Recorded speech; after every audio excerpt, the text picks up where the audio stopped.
കാറിന് തീപിടിച്ച ആ പെൺകുട്ടിക്കുണ്ടായ ഗർഭിണിയായ പെൺകുട്ടിക്കുണ്ടായ ഒരു അവസ്ഥ, അതൊരു ആത്മാർത്ഥ പ്രണയത്തിൻ്റെ ഒരു അവശേഷിപ്പുകൾ പോലെയാണ് ലാസ്റ്റ് തോന്നുന്നത്. നമുക്ക് ഒരു വിഷയം സൂയിസൈഡിനെ കുറിച്ച് പഠിക്കാനുണ്ടായിരുന്നു. അപ്പോൾ ആ പഠിക്കുന്ന ഒരു വിഷയത്തിൽ ചിലർ സ്വയം മറ്റുള്ളവരെ ആരെയും ബുദ്ധിമുട്ടിക്കാതെ സ്വയം അങ്ങ് ഇതാവുന്നവരുണ്ട്.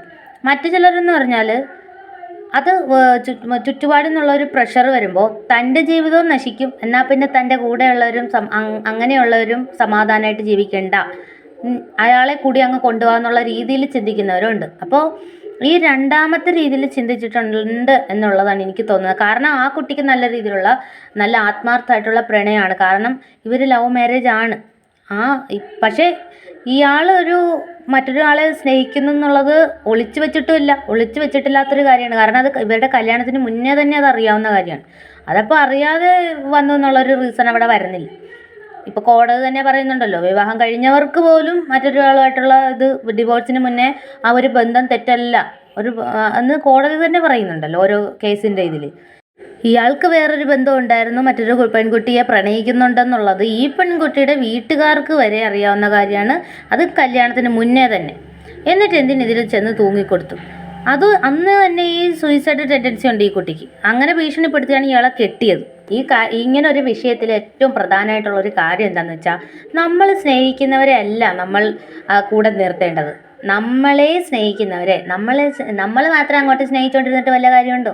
നമ്മളെ സ്നേഹിക്കുന്നവരെ, അതാരാണെങ്കിലും അവരെ ചേർത്ത് നിർത്തുക, അതാണ് വേണ്ടത്. അല്ലാതെ അതന്നെ ഇവിടെ സംഭവിച്ചത്. ഈ കുട്ടി സൂയിസൈഡിൻ്റെ ഞാൻ സെക്കൻഡായിട്ട് പറഞ്ഞിട്ടുള്ള ആ ഒരു ഇതിലാണ് നിൽക്കുന്നത്. കാരണം അവളെ ചതിച്ചു. പ്രത്യേകിച്ച് 7 മാസം പ്രഗ്നൻ്റ് കൂടിയാണ്. അപ്പോൾ തൻ്റെ ജീവൻ, അല്ലെങ്കിൽ അവൾക്ക് വീട്ടിൽ ഇത് ചെയ്യാനാണെങ്കിൽ വേറെ ഒതുങ്ങി ഒറ്റയ്ക്കിരുന്നാണെങ്കിലും ചെയ്യാം. അപ്പോൾ ഇവിടെ തൻ്റെ ജീവനും പോകും, ഇവനെയും ജീവിക്കാൻ സമ്മതിക്കില്ല. അങ്ങനെയുള്ളൊരു രീതിയിൽ വന്നവനാണ് സാധ്യത. അതുകൊണ്ടാണ് ക്യാനിൽ പെട്രോൾ വാങ്ങാൻ അവൻ പറഞ്ഞു വിട്ടതാണോ എന്ന് ഉള്ളൊരു സംശയം ഉണ്ടല്ലോ. പക്ഷേ ആ കുട്ടി ആ പെട്രോളിൻ്റെ ക്യാന് അത് പെട്രോളാണെന്ന് ആരും മനസ്സിലാക്കാതിരിക്കാൻ കവർ ചെയ്തിട്ടാണ് കൊണ്ടുപോകുന്നത്. സഞ്ചിയുടെ അകത്ത് വെച്ചിട്ടാണ് കൊണ്ടുപോകുന്നത്. അപ്പോൾ കാറിൽ കൊണ്ടുവന്ന് വെച്ചാൽ രണ്ട് കവറൊക്കെ കാണുമല്ലോ. ഹോസ്പിറ്റലിൽ പോകാൻ എന്നിട്ടൊക്കെ പറയുമ്പോൾ 2-3 കവറൊക്കെ കാണാൻ സാധ്യതയുണ്ട്, ഫയലും കാര്യങ്ങളൊക്കെ ആയിട്ട്. അപ്പോൾ ഇതുപോലെ പെട്രോൾ ഒരു ക്യാൻ കയ്യിലിരുന്ന് ആരറിയാനാണ്? ഇവർ രഹസ്യമായിട്ടല്ലേ കാണിക്കില്ലല്ലോ. അതുകൊണ്ടായിരിക്കണം ഈ പെൺകുട്ടി പോയി പുറകിലിരുന്നിട്ടുള്ളത്.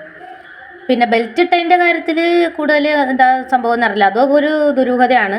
പക്ഷേ പുറകിൽ പോയിരുന്നത് എന്തിനാന്ന് വെച്ചാൽ ഇയാൾ കാണാതിരിക്കാൻ വേണ്ടിയിട്ടായിരിക്കാം. ഇത് തുറക്കുന്നതും എടുക്കുന്നതും ഒക്കെ കാണാതിരിക്കാൻ വേണ്ടിയിട്ടായിരിക്കാം. അപ്പോൾ സ്മെല്ല് വന്നപ്പോൾ ചോദിക്കുകയും ചെയ്തു എന്നാണല്ലോ ആളുടെ മൊഴി. അപ്പോൾ സ്വാഭാവികമായിട്ടും പുറകിലാണ് പൊള്ളലും ഉള്ളത്. അപ്പോൾ പുറകിൽ പെട്ടെന്നാണല്ലോ ബ്ലാസ്റ്റ് ഉണ്ടാവുക. അല്ലാതെ ഇത് പതുക്കെ അല്ലല്ലോ തീ പിടിക്കുന്നത്. ഇത് പെട്ടെന്ന് ഒരു ഇത് കൊടുത്തു കഴിഞ്ഞാൽ പിന്നെ അത് കത്തിക്കാനുള്ള എന്ത് സംഭവം ആ കാറിൻ്റെ അകത്തുനിന്ന് എന്തെങ്കിലും കിട്ടിയിട്ടില്ല. അതൊരു കാര്യമാണ്, കത്തിക്കാനായിട്ട് എന്താണ് എടുത്തതെന്നുള്ളത്. പക്ഷെ അത് അത്രയും വലിയൊരു ബ്ലാസ്റ്റിൽ അതിൻ്റെ അവശേഷിപ്പുകൾ കാണാത്തതാണോ എന്നെങ്കിലും അറിയില്ല. എന്താണെങ്കിലും ഭയങ്കരമായിട്ടുള്ളൊരു ദാരുണമായിട്ടുള്ളൊരു കേസായിപ്പോയി ഇത്. ഇതുപോലുള്ളൊരു കേസ് ഇതിന് മുന്നേ ഉണ്ടായിട്ടുണ്ട്, പക്ഷെ അത് കാറിൻ്റെ പ്രശ്നം കൊണ്ടായിരുന്നു.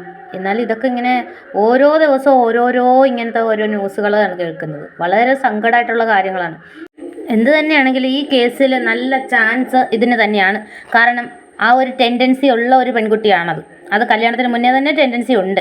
പിന്നെ ആ പെൺകുട്ടി 7 മാസം ഗർഭിണിയാണ് എന്നുള്ളതിൽ അവനെ തെറ്റുകാരാക്കുന്നുണ്ട്. കാരണം ഇവന് താല്പര്യമില്ല എന്നുണ്ടെങ്കിൽ ആ പരിപാടിക്ക് നിൽക്കേണ്ട കാര്യമില്ല. ഇവൻ അവളെ ഉപേക്ഷിക്കാനായിട്ടൊരു തീരുമാനം ഉണ്ടെങ്കിൽ എന്താണെങ്കിലും അവൻ്റെ കൂടെ വന്നു. ഇനി അപ്പോൾ അവളുടെ ഭീഷണിക്ക് മുന്നിൽ നിന്നിട്ടാണെങ്കിൽ അവൻ അവളെ കെട്ടി. പിന്നെ മറ്റൊരു ഇതിലോട്ട് പോകുന്നത് അവൻ്റെ ഭാഗത്തും തെറ്റുണ്ട്.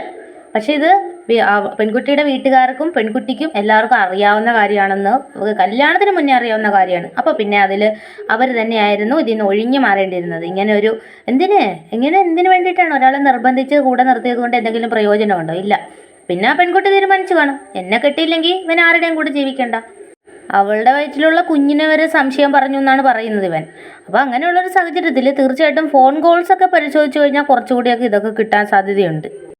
ഇനിയിപ്പോൾ എന്തായാലും അവൻ്റെ ഫോൺ ഡീറ്റെയിൽസ്, ആ കുട്ടിയുടെ ഭർത്താവിൻ്റെ ഫോൺ ഡീറ്റെയിൽസ് എടുത്തു കഴിഞ്ഞാൽ കുറച്ചുകൂടി കാര്യങ്ങളൊക്കെ കിട്ടുമല്ലോ. അപ്പോൾ എന്തായാലും അതിൻ്റെ വഴിക്ക് അതൊക്കെ നടക്കട്ടെ, എന്തായാലും നീതി കിട്ടട്ടെ, തെറ്റ് ചെയ്തവർക്ക് ശിക്ഷ കിട്ടട്ടെ, അങ്ങനെ തന്നെ വിചാരിക്കും. എന്താണെങ്കിലും നല്ല രീതിയിൽ പ്രഷർ അനുഭവിച്ചിട്ടുണ്ട് ആ കുട്ടി. അല്ലെങ്കിൽ ഇത്ര ഒരു സാഹചര്യത്തിൽ അത് ചെയ്യില്ല. ആ കുഞ്ഞിനെക്കുറിച്ചെങ്കിലും ആലോചിക്കും, വയറ്റിലുള്ള കുഞ്ഞിനെക്കുറിച്ച്. അപ്പോൾ അതിനെ വരെ സംശയം പറഞ്ഞ ഒരാൾ, അപ്പോൾ തനിക്ക് കിട്ടാത്തൊരു പ്രണയം മറ്റൊരു ആൾക്കും കിട്ടണ്ടെന്ന് വിചാരിച്ചിട്ട് ചെയ്തിട്ടുള്ളൊരു കാര്യമാണ് ഇതെന്നാണ് 90% തോന്നുന്നത്. ബാക്കി ഫോൺ ഡീറ്റെയിൽസൊക്കെ കൂടി ആയാൽ കണ്ടുപിടിക്കാം. Thank you.